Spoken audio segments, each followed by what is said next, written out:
Libra, para to sa'yo. April 14, 2026. Dapat mo itong malaman sa kalagitnaan ng April, okay? Hanggang pagpasok ng May. Libra, para to sa'yo. Dapat ninyong malaman, guys. Mga dapat ninyong malaman. Okay. Involved dito ang inyong mahal sa buhay, pamilya, or mga anak, or inyong sarili, or sa inyong minamahal. Kung mayroon kayong loved ones. Okay. Kay Libra, dapat ninyong malaman sa kalagitnaan ng April hanggang pagpasok ng May. Mga dapat ninyong malaman. Libra, I need 4 message. Mga dapat ninyong malaman. Okay, kayo ay magpahipahinga, Libra. Kailangan ninyong magpalakas. Okay, guys? Kailangan ninyong mag-ipon ng energy. Nauubusan yata kayo ng energy o kulang kayo sa tulog. Guys, Libra, magpahipahinga paminsan-minsan pag may time. Huwag masyadong abusuhin ang sarili. Guys, okay. Dapat ninyong malaman na kayo magpahinga. Mag-ipon-ipon ng lakas. May mga problema yata kayo. Mayroon kayong ginadalang malungkot sa inyong puso. Okay, Libra, tingnan natin. Dapat lang ninyong ingatan or malaman. Okay.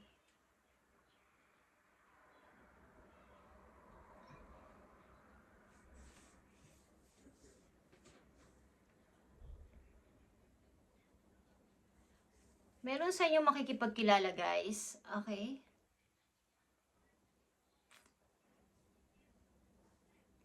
Maaring nasa edad na 33, 19, 43, 47. Nasa pagitan ng ganitong edad, ang pwede sa inyo makipagkilala. Ito ay friendship. 47, 39, 42. Okay. Friendship will warm into love. Papunta to sa love. Okay? At maaari ito ay water sign, Scorpio, Pisces, Cancer. Guys.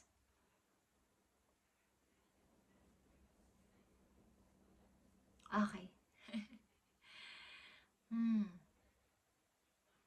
Meron itong dalang magandang opportunity sa inyo. Parang magandang balita, meron dala ang tao na to. Dapat ninyong malaman, guys, sa kalagitnaan ng April. Buwan ng April. Sa mga Libra, ay mag-ipon-ipon kayo ng lakas at magpahipahinga. Paminsan-minsan, matulog-tulog, kulang sa tulog ang ilan sa inyo. Okay, Libra.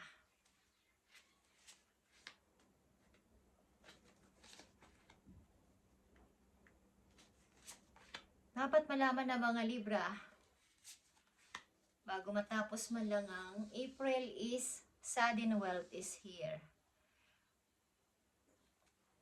Ang ilang pa sa inyo is mga something taya. May tinatayaan. May parang, alam niyo yung mga games, okay, na may panalo na money, totoong money is meron. Okay lang sa inyo. Is maring manalo sa ganito? Guys, okay, sa kalagitnaan ng April, sa mga Libra, dito ang the High Priestess, guys.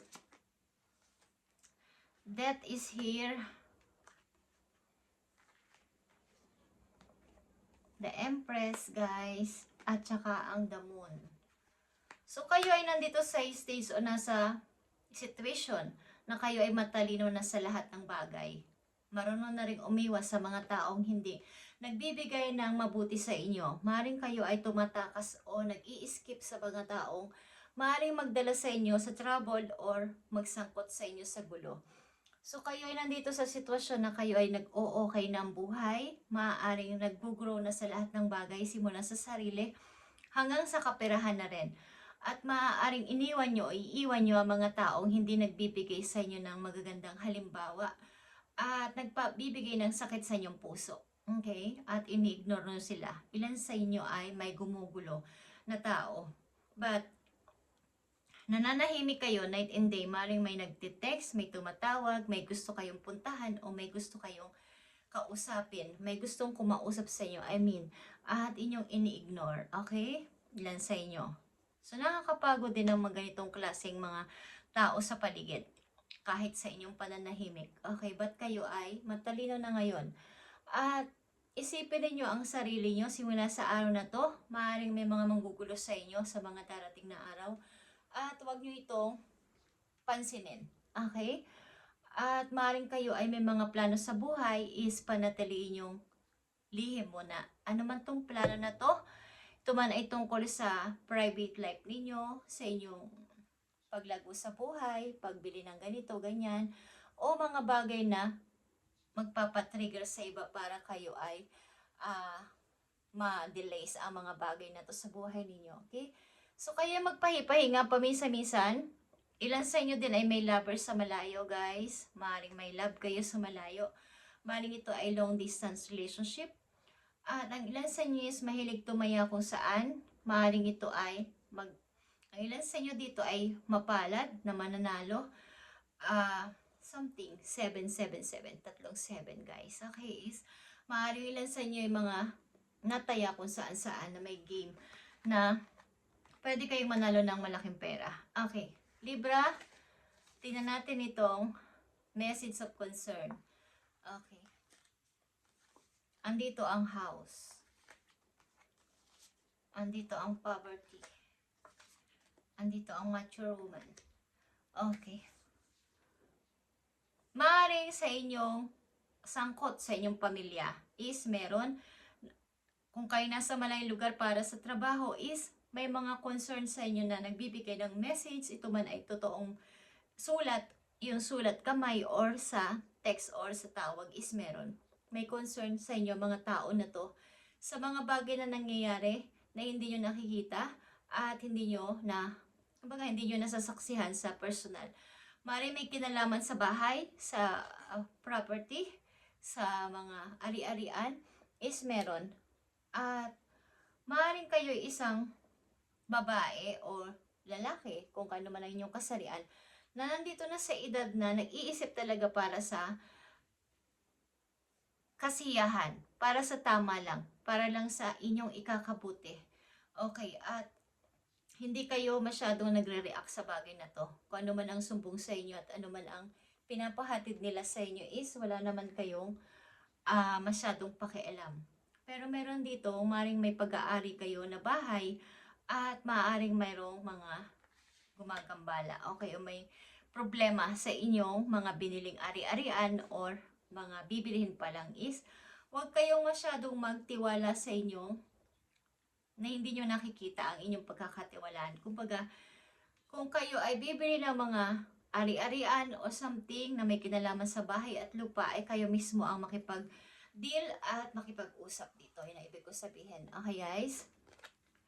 At nandito ang 8 of Pentacles, guys. Okay, kayo talaga ay busy at dumadami ang ipon o padami ng padami ang ipon. Okay.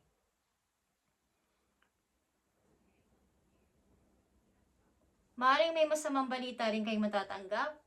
At ito ay may kinalaman sa inyong old friend. Okay. Maaaring ang ilan sa inyo ay makakakita ng sign na may nababasag o may mababasag. At ito ay may kinalaman sa inyong mga kaibigan na malalapit sa inyo. Okay. Maaaring may sakit or may masamang kalagayan, guys. Okay, so ito ay paalala sa inyo.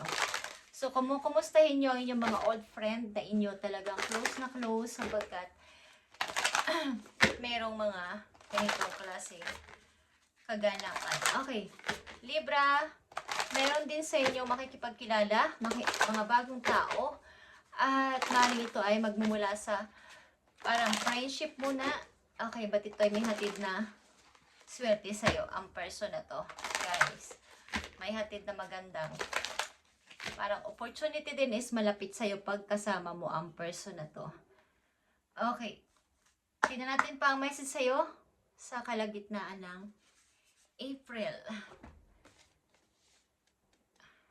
You never needed those wings to fly. So kahit wala ka ng mga abubot, wala ka mga hihinga ng payo, advice, is kaya mo. Kaya mong maging mataas, kaya mong lumipad ng walang pakpak. Ibig sabihin, kaya mong walang kaagapay sa buhay, kaya mo kasi meron kang maipagmamalaki. May kakayanan ka para ikaw ay maging sikat, umayos ang buhay, at maging maalwan ng pamumuhay katulad ng The Empress na nandito is ikaw ito as The Empress na magkakaroon ng kalayaan at pag-grow galing sa nakaraan. Okay, at isa kang mature dito na person. Kumbaga, alam mo ang ginagawa mo at alam mo ang mga tao sa paligid mo kung ano ang hindi at dapat na pakisamahang tao. Kilala mo sila, okay? Meron kang natutunan sa iyo mga nakaraan. At maaari, mayroon sa inyo mga i-istorbo, guys. Itong person na to ay pwede kang masaktan. Okay, so kayo ay mag-ingat. Ang person na to na pwedeng manggulo sa inyo is hindi lang to nananakit ng emosyon. Pwede pa rin physical. So kayo ay mag-ingat sa person na to na huwag ninyong i-entertain pa umuli. Okay. Paparating sa inyong message, Libra.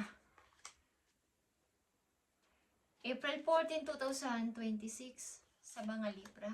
Paparating sa inyong message is may mga hinihintay din kayong message na may kinalaman sa opportunity o trabaho o sa inyong career meron. At Ace of Wands is here. 2 Pentacles and 5 of Cups. So kayo ay may pinagpipilian o may pagpipilian sa mga darating na araw, linggo o buwan, guys. Is meron dalawang sitwasyon na ito ay may kinalaman sa inyong career. May kinalaman to sa pamimilian nyo sa trabaho, maring two works ang pamimilian ninyo at ito ay pagmumula ng inyong paglaki ng money, guys. Sa mga darating na araw is may pagpipilian kayo. At may hinihintay kayo. Minamanifest nyo to. Okay? Maring ito ay taong mahal ninyo, guys. Sinihintay ninyo, maring may lovers ang ilan sa inyo sa malayo o kayo ay magkalayo ng tao na to. But naghihintay kayo sa tamang pagkakataon. At kayo ay magpahipahinga. Mag-ipon ng energy, guys. Kulang na kayo sa energy. Okay, Libra, tingnan pa natin ang message for you. Ang mga Libra nandito sa reading ay matalino na mag-isip at talagang meron ng hindi na masyado nagtitiwala. Maaring meron kayong pagtatalunan o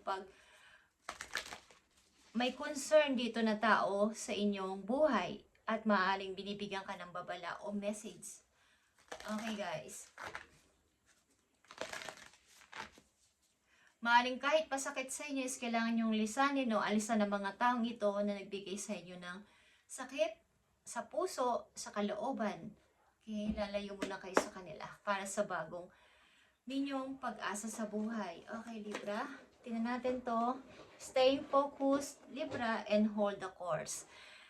So, kung anong target mo sa buhay, kung iyan at yan ang gusto mo, wag mong pakawalan at i-hold mong mabuti.